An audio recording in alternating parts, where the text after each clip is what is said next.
హరి ఓ శ్రీ గురుభ్యో నమః. శ్రీకృష్ణ పరమాత్మనే నమః. 3వ అధ్యాయం 4వ శ్లోకం.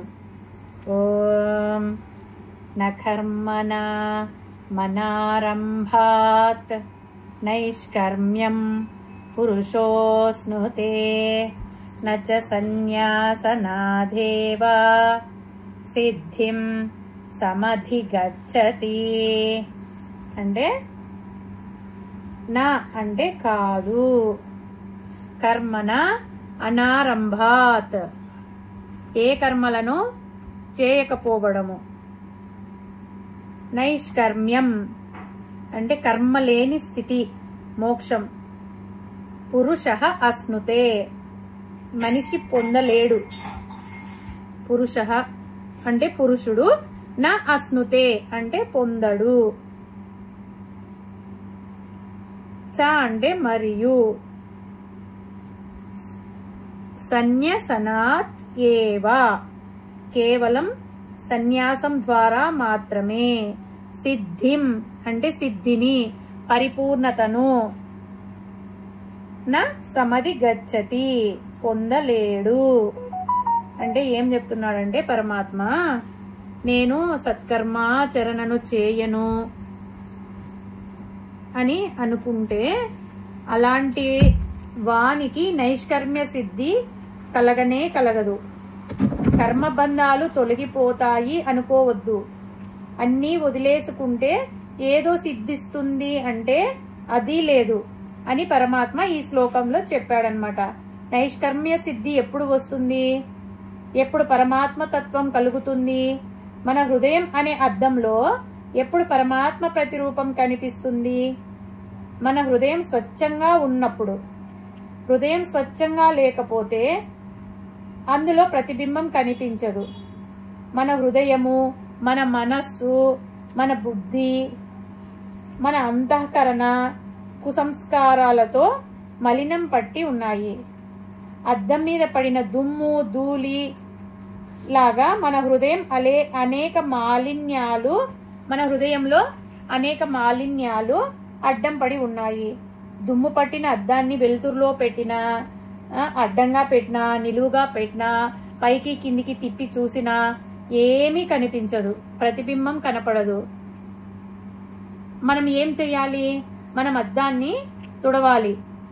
అద్దం తుడవకుండగా మొహం తుడుచుకుంటే ప్రతిబింబం కనిపిస్తుందా? కనపడదు కదా. సత్కర్మాచరణ ప్రారంభించి మనసు అనే అద్దాన్ని తుడవాలి.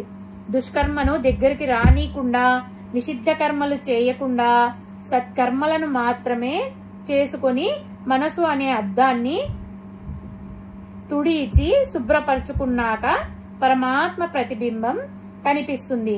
అంతవరకు అంటే అద్దం తుడవకుండా ఎన్నిసార్లు చూసినా ప్రతిబింబం కనపడదు కదా, సమయం వృధా తప్ప.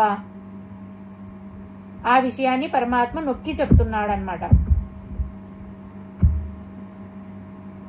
మొదలైతే పెడతాము ఆ పనిని, కానీ మధ్యలో ఆపేస్తాము. జ్ఞాన మార్గంలో ప్రవేశించినట్లు భావిస్తాము, ఏమీ లాభం లేదు, ఎందుకు పనికిరాదు. ఆ పని ఇటు కర్మ మార్గం మధ్యలో వదిలేసి తప్పు చేశాము. జ్ఞాన మార్గంలో ముందు వెనక ఏమీ తెలియదు మనకి.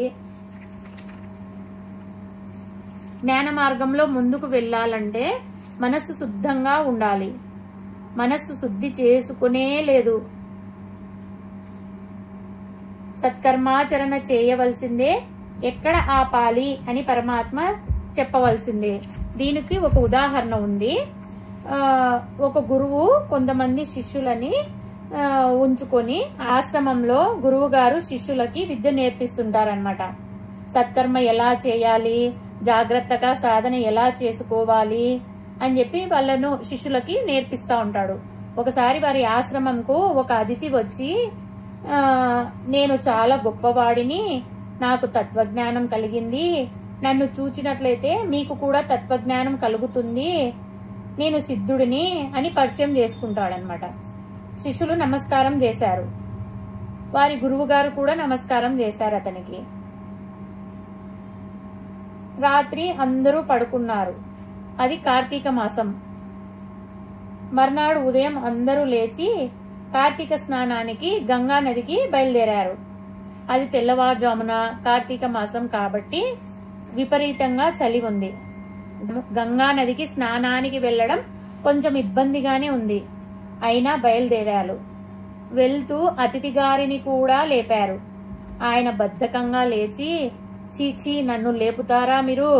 నా శరీరంలోనే జ్ఞానగంగా, జ్ఞాన సరస్వతి ఒకవైపు, త్రివేణి సంగమం ఒకవైపు నా శరీరంలో ప్రవహిస్తుంది.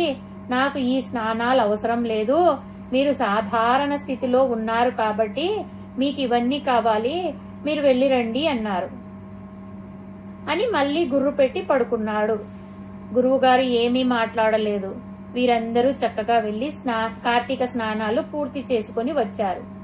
మధ్యాహ్నం గురువుగారు అన్ని నూనె వంటకాలే చేయించారు. పూరీలు, వడలు, బొబ్బట్లు, పులిహోర బాగా నూనె పోసి ఏది నూనె లేకుండా చేయలేదు. అన్ని చేయించి అతిథి గారికి పెట్టారు. ఈ అతిథి గారు కూడా బాగా పుచ్చుకున్నారు.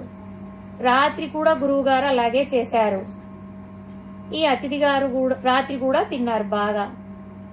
రాత్రి పడుకునే సమయం అయ్యింది. అతిథి గారు రూమ్ లోకి వెళ్లి మంచం మీద పడుకున్నారు. అక్కడ ఉన్న నీళ్ల చొమ్మును తీసివేయమని గురువు గారు శిష్యులకు చెప్పారు. శిష్యులు అలాగే చేశారు. అతిథి గారు పడుకున్నారు. శిష్యులు గది తలుపు బయట నుండి గడియ పెట్టారు. 1 గంట ఆగాక అతిథి గారికి దాహం వేసింది. లేచి చూశారు. పక్కన నీళ్ల చొంబు లేదు. కిటికీలో నుంచి శిష్యులు అందరూ చూస్తా ఉన్నారన్నమాట. అలా చూసారేమ్రా, నాకు దాహం వేస్తుంది, నీళ్ళు ఇవ్వండి అనేసి అడిగారు. అప్పుడు శిష్యులు, మీ శరీరంలోనే జ్ఞానగంగా ప్రవహిస్తుంది కదా, జ్ఞాన సరస్వతి, త్రివేణి సంగమం అన్నీ ఉన్నాయి కదా, మీకు నీళ్ళేం అవసరం ఇంకా అని చెప్పి అన్నారనమాట. అంటే అతిథి గారు 1 గంట సేపు వాదించారు. కానీ శిష్యులు ఇవ్వలేదు.